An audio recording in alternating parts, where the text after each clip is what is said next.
Hi, this is Katie. It is late. Late subjective, I know, but it is like 11 o'clock at night when I'm starting to record this, so I want to be a little quiet to be respectful for my roommate. So like, hi, this is Katie. Hi, this is Katie. I feel like even my whispers are loud. Like, I do not know how to be a quiet person. But anyway, this video is just going to be like a little vlog. It's like a little like couple day vlog with me hanging out with you guys, showing you guys what I'm doing throughout my day or night, because right now it is late, subjectively late, and I'm a little tired and I'm gonna get in bed soon, but I want to say hi to you guys first. And I feel like we have such a good community here. I feel like we're sharing so much love and so much kindness with each other and positivity with each other. And you guys know a lot about me, because I'm sharing a lot with you. And I know some things about some of you, some more than others, because some of you guys I've chatted with, you know, through Instagram DMs or something like that. But I just like, one of the reasons that I do YouTube, that I have this YouTube channel and I have my Instagram and stuff, is because I want to connect with you guys, and I want this community to always be growing stronger and stronger. And so I want to learn more about you guys. So I want at least the beginning of this video to be more about you. And so I want to know what you guys are grateful for, what you've been praising God about this week, what you've been thankful for this week, what made you smile this week. Some things that made me smile were God in general, God's grace, God's love for me, that God sent his son for us to save us all. New friends have made me happy this week.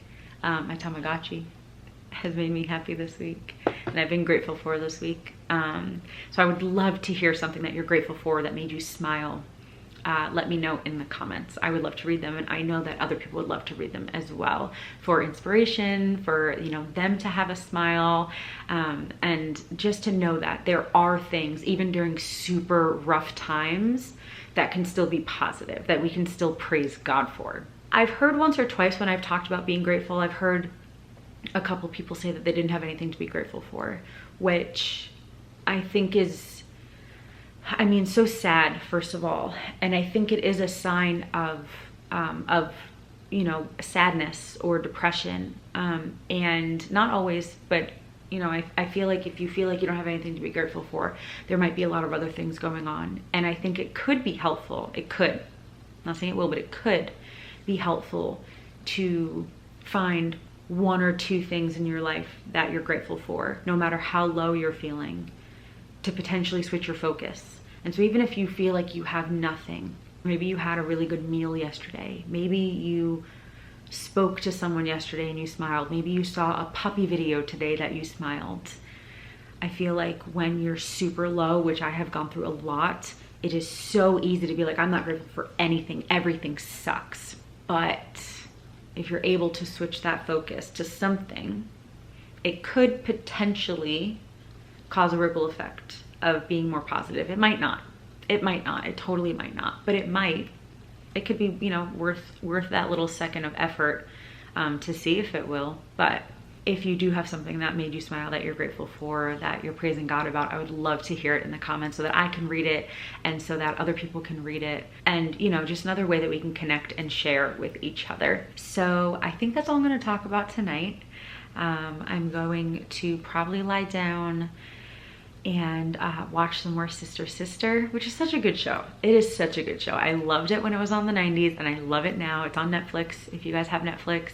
And if you want to watch Sister, it's like a wholesome family show, not necessarily just geared towards kids though. And I think it's really funny and cute and silly and fun to watch. And so I'm on like the last season, and so I need to find something else to watch. And yeah, I'm really excited to read your the things that you're grateful for in the comments. But I'm gonna go for now, and I will talk to you guys. I'll just have like a couple moments throughout my week in this video. Yeah, all right, cool. Good night, guys. Hey guys, it is noon on a different day, of course, obviously. And I wanted to like be outside today. I'm not outside as often as I used to be. I don't know about you guys, but I wanted to be outside today. And so I came to Crockett Park, which I think is in Brentwood, Tennessee. I'm even looking at my map. I think it's in Brentwood. It might even technically be Franklin. I think it's Brentwood, which is just right south of Nashville. And this is a pretty big park. They have like a bunch of trails and stuff. And so I just kind of pulled off at this trail. I'm not even wearing sneakers, I'm wearing sandals. So I hope it's not a hike. I think it's just a paved trail that I just want to be outside for a little bit. It's really, really nice out today. It's not very hot. Yeah, just wanted to be outside, and I'm gonna take you guys along with me. All right, so this is where I am. There's some like arena tent over there, which looks really cool. I don't know what they're doing over there though. It's my little baby car. I feel like you guys haven't seen her in a while. Can you see yourself? Hi. Anyway, so I'm here and I want to go for like a little walk. I guess there's like a little just paved trail right here. You guys, it's so nice out. It's like low 70s, which is like my favorite weather. This is so pretty. I might like bring a book one day and sit at that bench. That looks like a storybook, doesn't it? Let's go sit at it for a second. Actually, I guess we're gonna go this way anyway, because if we went that way, that goes to like a soccer field or something. So I guess we're gonna go this way anyway. I'm not gonna go too far, like I'm alone, and I think it's quite dangerous to hike alone unless you really, really know where you're going, or there's like other people around. And so I'm not gonna go too far into this because I don't know where this goes, even though it's a paved trail, so I'd probably still be safe. I'd rather be extra safe. So I'm not gonna go too far, but this is gorgeous. Look at this bench. Like, especially if you're just looking this way, it feels like you're in the middle of nowhere. You guys, why is this bench like my favorite thing that I've ever seen? I want to come here with like a little picnic basket and a book. This is so cute. And seriously, like this view makes you feel like you're in the middle of nowhere. Anyway, all right, I'm gonna go walk a little bit. I know it might seem so silly to some of you guys, but like I almost kind of had to force myself to come to this park. And depending on your level of, you know, like depression or feeling low or feeling anxious, even doing something that you enjoy doing might take some effort. One of the signs of like severe depression is not even wanting to do the things that you used to enjoy. And so even coming here today, you guys know I love spending time outside, but I just haven't really been doing it as much recently. So I kind of forced myself a little bit to get outside, and that first step is always the hardest. That first, like, okay, I'm gonna get in the car and drive to the park. You know, that first step or first couple steps are always the hardest. But then after that, sometimes you realize that it's much easier and you want to do it. So now that I'm here, I'm like, oh, I want to be here all the time. I love this, you know? And so I might come back more often, but it's always that first step, whether it's like a new goal that you want to achieve or a new habit that you want to have, or getting out of an old habit that you don't want to have anymore, just doing something different, or even doing something that you used to enjoy, but your depression's kind of taking over. That first step can sometimes seem impossible, but if you can force yourself to do that, you might really, really, hold on, I want to stop because I want to show you this bridge, but you might find out that the next steps are easier. It's usually just that first step or the first couple steps that are really difficult, but once you're in it, you'll be motivated to keep going. One of my favorite people in the whole world, one of my friends, who's also like the smartest person I've ever known, he always said that motivation is not like, oh, I need outside motivation to do something. He always said, start doing something, and then you'll probably be motivated to keep going once you see results, or once you feel the joy from it, or anything like that. You might be motivated to keep going. And so I know it might seem silly to compare a goal to just like walking around a park, but I know some of you guys might understand, because your depression takes over sometimes and you don't even want to do things that you enjoy that seem simple. But taking that first step is the hardest part. But if you can do that, which is so hard sometimes, I know, but if you can find the strength that you can and ask God to give you that strength to make that first step or the first couple steps, then it'll probably be easier after you make those first few difficult steps. Anyway, I want to show you this bridge. You guys know that I love bridges, even little like foot bridges like this. I love them, I love them, I love them. They're so cute. Look at these little flowers. How are you guys doing?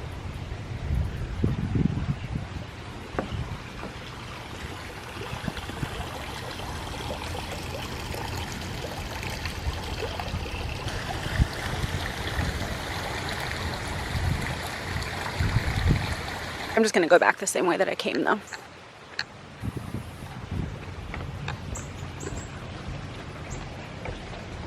I haven't painted my toenails, don't mind me.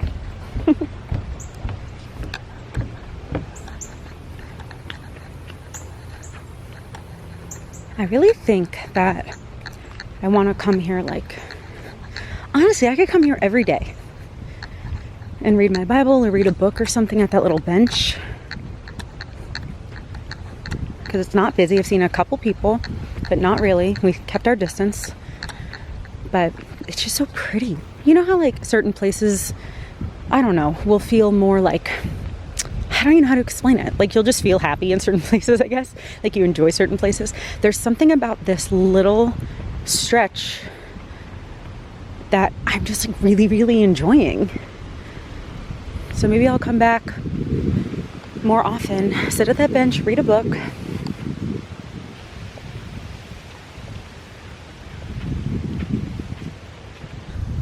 Let's look more about this footbridge. I love hearing all the birds.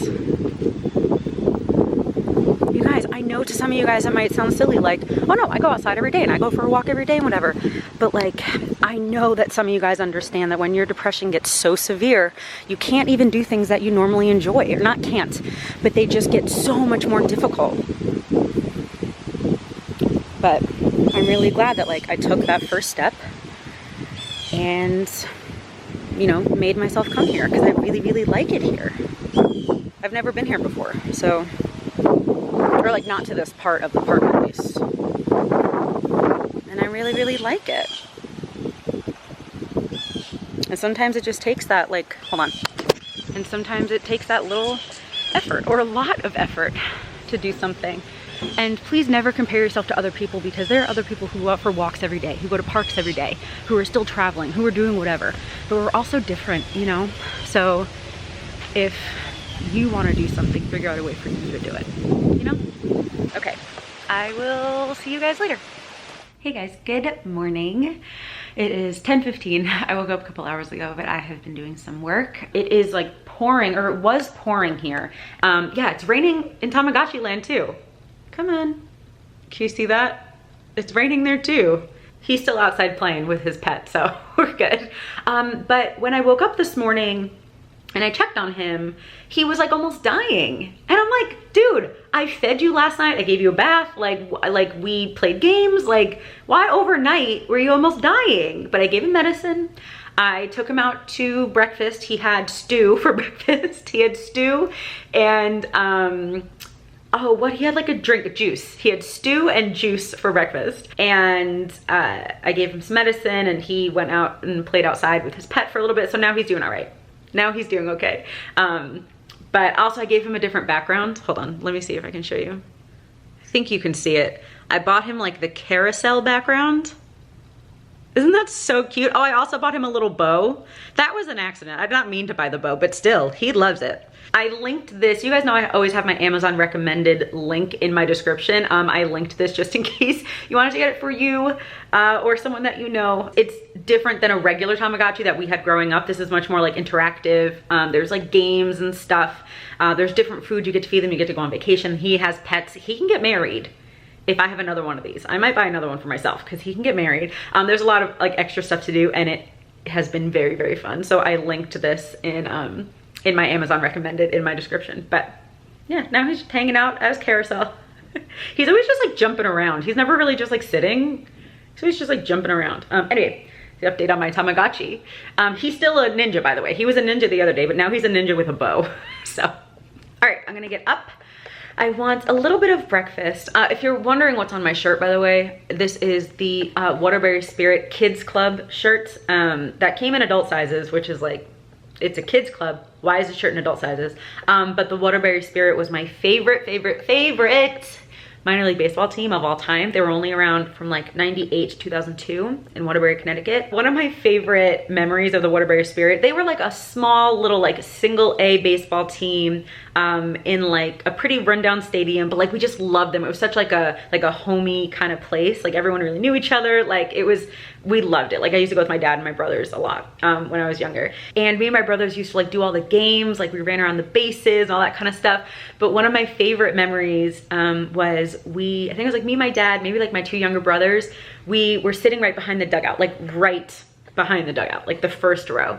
And which those seats were probably still $10 each. Like it was such like that type of stadium that even the most expensive seats were $10, you know? But so we sat right behind the dugout. And I kept screaming as an annoying, like 13-year-old or something, like, hit me a ball, hit me a ball, hit me a ball. I was screaming it for like an hour probably.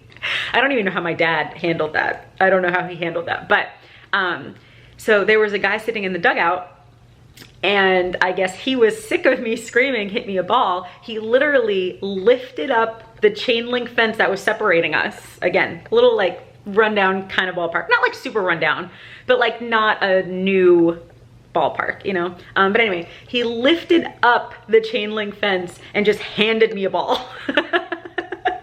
I'm surprised he did not say, can you please shut up now? He was very nice and patient, but yeah, he just handed me a ball. My dad, I didn't remember if it was a new ball or like a ball that was already used. I did not remember. My dad, because we talk about this a lot. This is such like a good family memory that we have, that I was so annoying that someone handed me a baseball. But my dad remembers it being a brand new baseball. I don't know if I still have it, if it's like at my mom's or if I gave it to my dad or something, but yeah, it's one of my favorite stories at that ballpark. But anyway, that's the shirt that I'm wearing. Yeah, okay, I'm going to probably eat breakfast. I think I'm gonna have a bagel. I think I'm gonna have half a bagel. Oh, I found, okay, you guys know I'm always on the hunt for good gluten-free bagels. I found possibly my favorite gluten-free bagels.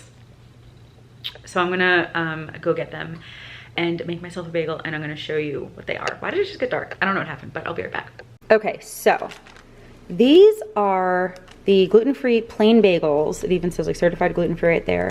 From the 365 brand, which is the Whole Foods brand. These are delicious. You guys know that I've been on the hunt for like the best gluten-free bagels, and a lot of brands are like okay, but honestly, I think these are my favorite.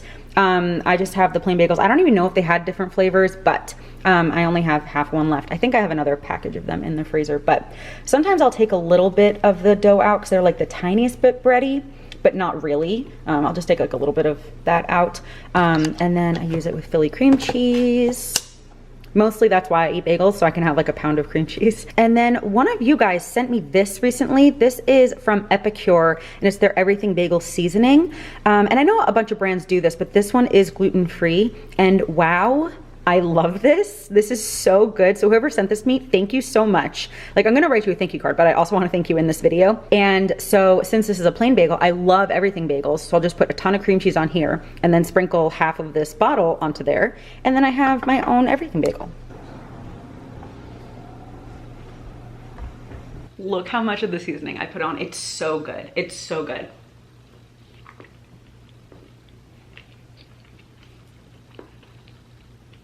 And I put so much cream cheese on. I love cream cheese.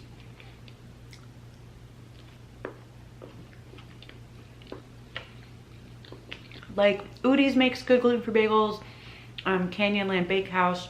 There's a ton of brands that make like good ones. But I think these are my favorite. Trader Joe's makes a good one too. But I think these are my favorite. I think they're like the least doughy and the least like, you know, like some gluten-free bread, the taste is almost too much versus regular bread.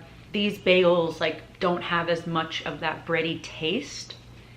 I don't know if that makes sense. Like the flavor is more mild, I guess is what I'm trying to say. And in some gluten-free bagels or gluten-free bread, the flavor is a little bit too intense that you have to put on like a ton of toppings to even out the taste of the bread. But I feel like these bagels, the taste is not like too extreme. So you could put on your normal level of cream cheese.